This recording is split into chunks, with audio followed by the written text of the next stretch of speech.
Bonjour et bienvenue, je vous remercie du fond du cœur de me rejoindre pour ce nouvel épisode. C'est un grand bonheur pour moi de vous retrouver ici et aujourd'hui j'ai choisi de vous parler d'un sentiment d'une infinie douceur et puissant à la fois. Il s'agit, vous l'aurez probablement deviné, de l'amour.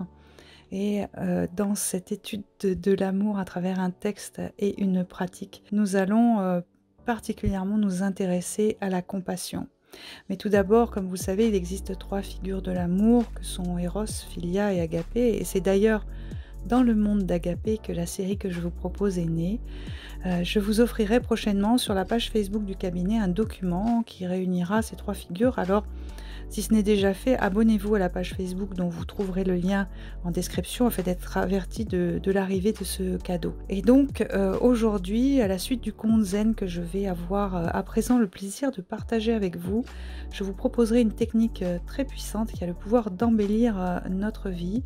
Et cet outil favorise le développement d'une forme d'amour fondamentale que le conte d'aujourd'hui nous propose de pratiquer. Je vous dis à présent cette histoire. Il était une fois un religieux qui avait quitté sa maison et abandonné ses richesses pour enseigner la voie. On appelait cet homme le Bouddha. Un jour, alors qu'il parlait sur une place publique, un homme s'approcha pour l'écouter. Il avait entendu dire que le Bouddha gardait toujours un grand amour et une grande bienveillance pour les êtres. La bonté de Bouddha agaçait cet homme, alors il se mit à l'injurier. Mais le Bouddha resta paisible. Il écouta cet auditeur qui hurlait de plus en plus. Lorsqu'il eut fini et qu'il reprit son calme, le Bouddha lui demanda « Si tu fais un cadeau à un homme et que cet homme n'en veut pas, que fais-tu de ce cadeau ?»« Je le reprends, » répondit l'homme. De la même manière, si tu adresses des injures à une personne et que celle-ci ne les reçoit pas, tu peux les remporter, car celui qui ne reçoit pas tes injures ne peut pas être ébranlé. Et voici toute l'histoire. Ce que le Bouddha nous enseigne ici, finalement, est la pratique de l'autocompassion. Et la compassion est une expression de l'amour qui allie la bienveillance, qui nous conduit à vouloir le bien d'autrui, et l'empathie, qui nous permet de comprendre ce que vit l'autre et de percevoir ses émotions, auxquelles elle ajoute la volonté de soulager la souffrance de tout être sensible. Donc, dans la compassion, nous avons bienveillance, empathie et volonté de soulager la souffrance d'autrui.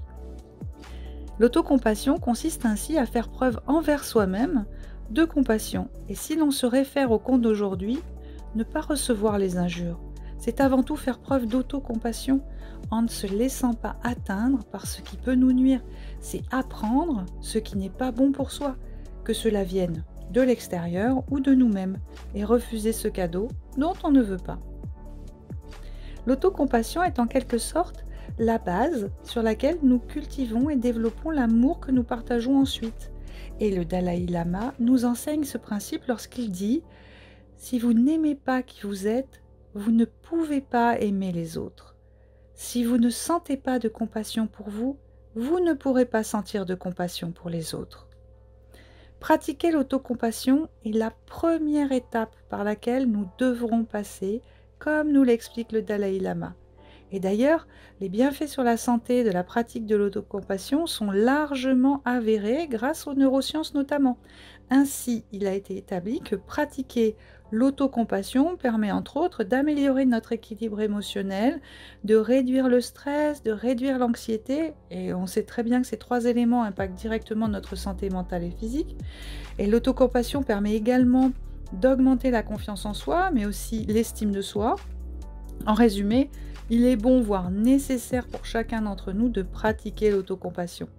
Et si vous-même ou des personnes de votre connaissance vous retrouvez dans une ou plusieurs des situations que je vais vous citer maintenant, je vous invite à pratiquer avec les outils mis à votre disposition ici et sur la page Facebook du cabinet.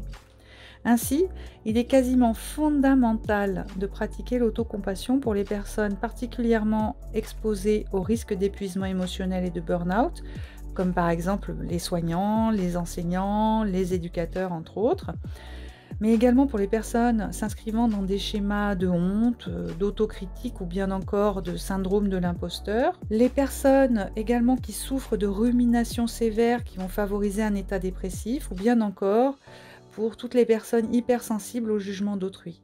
Et les thérapeutes, eux aussi, doivent pratiquer l'autocompassion et la compassion afin de pouvoir la transmettre dans leur pratique professionnelle, car on ne peut donner que ce que l'on a. Ainsi, en pratiquant l'autocompassion, nous sommes plus heureux, plus optimistes et motivés.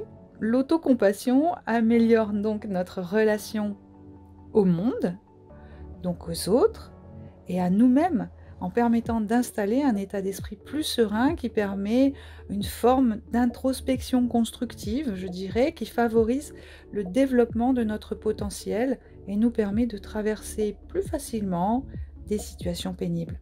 On s'est d'ailleurs, par exemple, aperçu que les personnes ayant vécu un divorce et pratiquant l'autocompassion avaient plus de chances que d'autres de s'ajuster rapidement et sont moins impactées sur le plan psychocorporel, comme dans la vie sociale 9 mois après le divorce. Mais passons maintenant à la pratique.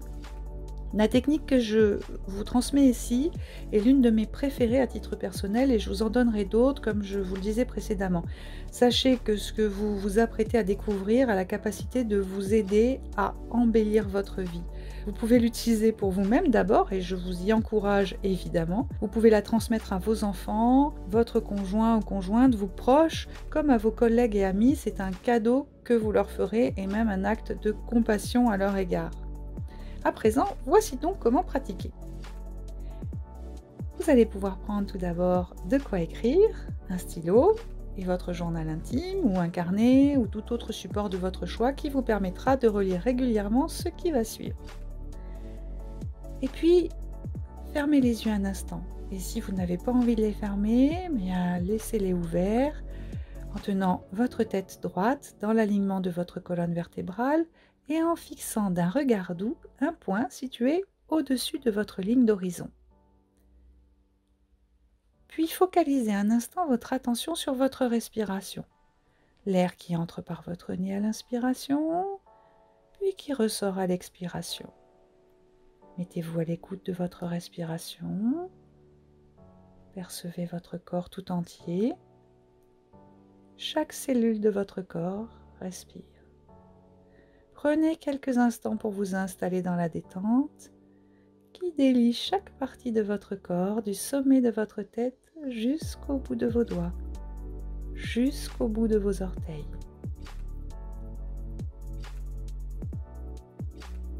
Et à présent, placez votre main droite sur votre épaule gauche et votre main gauche sur votre épaule droite, les coudes contre la poitrine. Et vous accueillez cette étreinte bienveillante que vous vous offrez, ainsi que les sensations, les pensées, les émotions, peut-être aussi les images positives qu'elles génèrent en vous. Puis si vous aviez fermé les yeux, vous pouvez les rouvrir et prendre votre stylo. Vous allez maintenant écrire une lettre que vous vous adresserez à vous-même. Vous qui êtes sur le point d'écrire cette lettre, allez la rédiger comme si vous étiez votre meilleur ami. Cet ami sait ce que vous ressentez, comment vous vous voyez, et il est rempli d'amour pour vous. Il sait la belle personne que vous êtes. Vous êtes votre meilleur ami, et vous vous écrivez tout ce que vous pensez de positif sur vous. Vous trouvez les mots justes pour apaiser votre ami, qui peut-être se déprécie, peut-être manque de confiance en soi, s'inquiète à l'excès. Cet ami qui a besoin de vous pour se rassurer, prendre conscience de ce potentiel qui est le sien. Prenez tout votre temps pour dire à votre ami tout ce dont vous le savez capable, pour apaiser ses pensées, illuminer sa vie en l'éclairant de votre point de vue à son sujet. Pensez à terminer votre lettre en lui disant l'amour inconditionnel que vous avez à son égard. Et signez votre lettre. Une fois votre lettre terminée, lisez-la.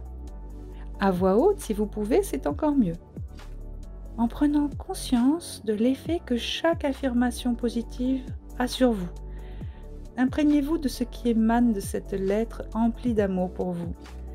Pensez à relire cette lettre régulièrement et même écrivez-en d'autres.